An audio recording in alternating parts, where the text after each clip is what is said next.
UK ने ये demand की कि इंडिया को इन सीट्स में शामिल होने की ज़रूरत है। उसके बाद अब फ्रांस ने खुल्लम खुला सबके सामने अपनी ख्वाहिश का इज़हार ये किया है कि इंडिया डिज़र्व करता है, इंडिया एक पीसफुल कंट्री है, इंटरनेशनल पीस, इंटरनेशनल सिक्योरिटी कायम करने के लिए ये ज़रूरी है कि इंडिया को परमानेंट सीट दी जाए यूएनएससी में। तो उन्होंने कहा था कि यहाँ हालात इतने अच्छे हो जाएंगे कि गैर मुमालिक से लोग नौकरियां ढूंढने के लिए यहाँ से पहले जब मार्च में ये खतरा था तो उस वक्त कहा जाता है कि ये जो डिफ़ॉल्ट का खतरा था वो सिर्फ 7% था।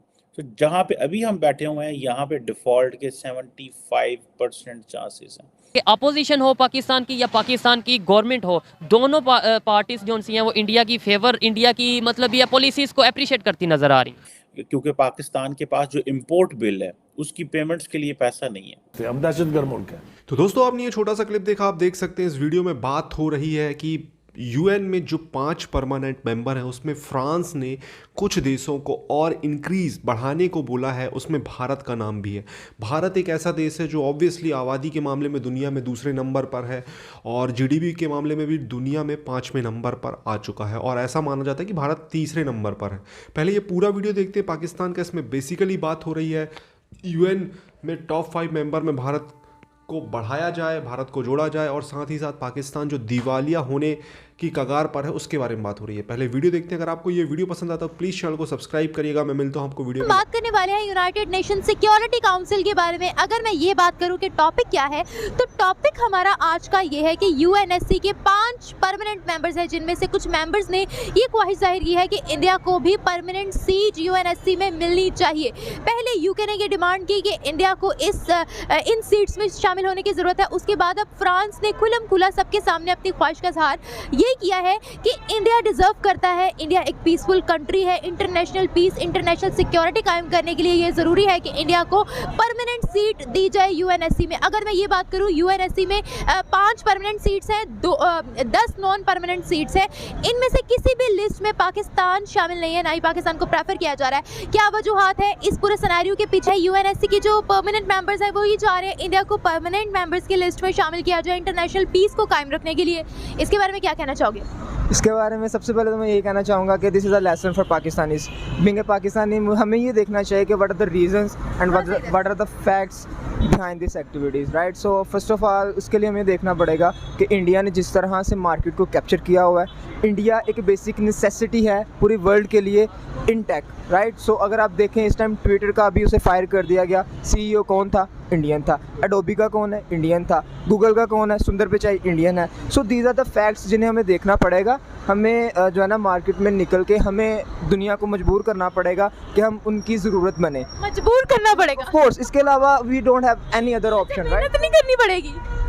क्या सॉरी? मेहनत नहीं करनी पड़ेगी? ऑब्वियसली मेहनत करेंगे तो वहाँ तक पहुँचेंगे, then we will be able to force them के यार we are doing something right here. अच्छा, ये जो सिक्योरिटी काउंसिल है ना, इसका पहले बेसिक कॉन्सेप्ट ये है just to impose and maintain peace world wide. जिस कॉन्सेप्ट पे ये बनी और इसका जिन लोगों को पता है उसको तो अंडरस्टैंडिंग है। 15 जो इसके मुल्क हैं और 5 इसके परमानेंट है, फिर बाकी अडॉप्ट करते रहते हैं। और पाकिस्तान इसमें आई रिमेंबर के 7 दफ़ा इसमें सिलेक्शन हुई, लेकिन for some reason permanent member इसका नहीं बन पाया। अब ये है कि जो इसका कॉन्सेप्ट है ये इम्पोज करते हैं सिक्योरिटी को अगेंस्ट थ्रेट। पाकिस्तान को एज ए थ्रेट कंसिडर करते हुए वो इसलिए इस चीज़ के अगेंस्ट जो है ना सारी वर्किंग होती रहती है। और इंडिया को जब देखते हैं, इंडिया ने अपने आप को सेकुलर स्टेट डिक्लेयर किया, जिसकी वजह से उसके फेवर में लोग ज़्यादा जाते हैं। मीनवाइल पाकिस्तान अपना इमेज बिल्डिंग, जबकि हमारे यहाँ पे ऐसा है नहीं जैसा परसीव किया जाता है। वेर पीसफुल कंट्री, यहाँ पे लोग बड़े पीसफुल है और हमारा जो पोर्ट्रेट करते हैं इंटरनेशनली ऐसा है भी नहीं कि जी बड़ी टेररिस्ट कंट्री है। यहाँ पर टीम्स ने आना बंद कर दिया था क्योंकि उनको सिक्योरिटी थ्रेट्स आते थे। अगर हम इंडिया की बात करें तो India is included in the non permanent members of the UNSC. अब मेरा वैसे इसमें पर्सनल पॉइंट ऑफ व्यू ये है कि व्हेन यू आर प्लेइंग, आप डिप्लोमेटिकली या पॉलिटिकली प्ले कर रहे होते हैं इंटरनेशनल लेवल पे, तो आपको भी जो है नीचा दिखाने के लिए आपके अगेंस्ट जो राइवल्स होते हैं वो भी इस तरह की हरकतें करते हैं। हमारा राइवल कौन है? हमारा राइवल जाहिर है इंडिया। तो अंडरस्टूड सी बात है। नहीं, बट वर्ल्ड उनको प्रेफर क्यों कर रही है? I am being Pakistani, I strongly believe कि हमने कभी किसी को थ्रेट नहीं किया बाहर से आने वालों को, कोई भी हो, कैसा भी सिनेरियो रहा हो। ये हमेशा आई बिलीव कि कोई ना कोई तीसरी ताकत होती है जो इंटरफेयर करती है, उसका मकसद ही होता है पाकिस्तान किसी तरह जो है ना पीछे रहे, but still I believe we are progressing. Sir Pakistan को ही क्यों टारगेट किया जाता है? क्या हम लोग इकोनॉमिकली स्ट्रॉन्ग हैं कि हम इस चीज़ पर एक्शन नहीं ले सकते? क्या हम लोग की इकोनॉमी इतनी ज़्यादा डाउन है कि हम लोग चंद डॉलर्स के लिए बात मान जाते हैं? क्या वजह है इसके? इकोनॉमी, एजुकेशन, ये सारी चीज़ें बाद में आती हैं। पीस काउंसिल आप देखें ना, वो जो सिक्योरिटी काउंसिल है वो तो पूरी दुनिया में काम कर रही होती है, और उनका तो एजेंडा हो रहा है ना मेंटेन पीस और इम्पोज करना, फिर सैंक्शंस लगा देनी। This is something else. यहाँ पे मैंने पहले भी अर्ज किया, वो मिलिटेंट देख रहे होते हैं। देखिए दो बातें हैं। एक तो उन्होंने कहा था कि यहाँ हालात इतने अच्छे हो जाएंगे कि गैर ममालिक से लोग नौकरियाँ ढूंढने के लिए यहाँ आएंगे। आपको याद होना चाहिए भी बात। लेकिन किया क्या उन्होंने अपने पहले और दूसरे साल के दौरान को तकरीबन एक दर्जन भर से ज़्यादा दौरे किए हैं। उसमें वो इंटरनेशनल फोरम्स पर गए, वो इंटरनेशनल कॉन्फ्रेंसेस से उन्होंने खिताब किए, इंटरनेशनल लीडरशिप के साथ उन्होंने इंटरेक्शन किया। लेकिन उन्होंने दो काम बहुत कमाल, दानिशमंदी कह लें कोर्ट्स के अंदर, अच्छा, उससे किए कि उन्होंने कहा कि पाकिस्तान एक करप्ट मुल्क है। पाकिस्तान की इशराफिया और पॉलिटिकल एलीट करप्ट्स है। उन्होंने मिसालें दे के साबित किया कि कितनी लेवल पर करप्शन है, ग्राफ्स दिखा के। आप मुझे बताइए, जब एक मुल्क का प्राइम मिनिस्टर ये कर रहा हो तो वहाँ कोई सरमायाकारी होगी? या मुझे बता दें कि जनाब देखिए उनके दौर में इतनी बड़ी सरमायाकारी हुई, फलां जगह से आई थी। Foreign investment was almost zero level.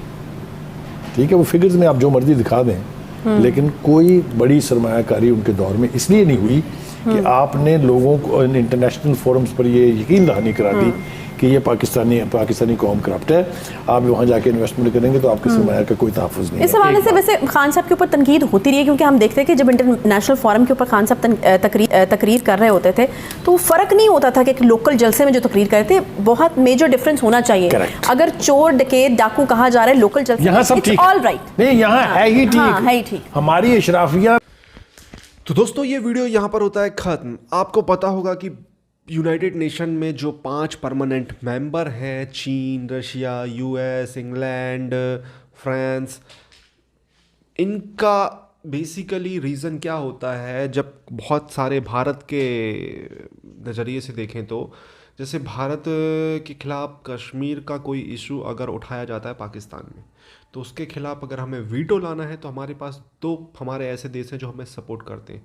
पहला तो आपको पता है कौन? रशिया, ऑलवेज पुराना दोस्त। दूसरा है कौन? फ्रांस। तो ये जो 2 दोस्त हैं ये हमें बहुत सपोर्ट करते हैं। और अगर भारत कुछ लाता है पाकिस्तान के ख़िलाफ़ तो उसको वीटो कौन करता है? चीन। तो ये वीटो पावर हमारे पास क्यों नहीं है? ये हमारे पास होना चाहिए।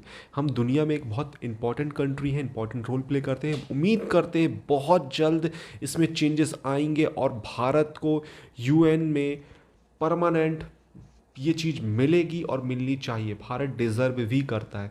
रही बात पाकिस्तान की, तो पाकिस्तान का तो अब हालात बहुत ख़राब है। पाकिस्तान 75% पाकिस्तान दिवालिया होने की कगार पर है और पाकिस्तान अब डिफ़ॉल्ट करेगा। तो इनके कुछ ऐसे लोग हैं ज़ैद हामिद जैसे, वो क्या बात करते हैं, अगर पाकिस्तान का दिवालिया होने की कगार पर आए तो हम दुनिया भर को अपने एटम बम का फॉर्मूला बेचेंगे, हम दुनिया के हर देश को न्यूक्लियर बम बना देंगे। इस तरीके की तो ये लोग बातें करते हैं। आपको क्या कहना है इस टॉपिक के बारे में? प्लीज़ कमेंट में अपनी राय दें। चैनल को सब्सक्राइब करें, वीडियो को शेयर करें। इसी तरीके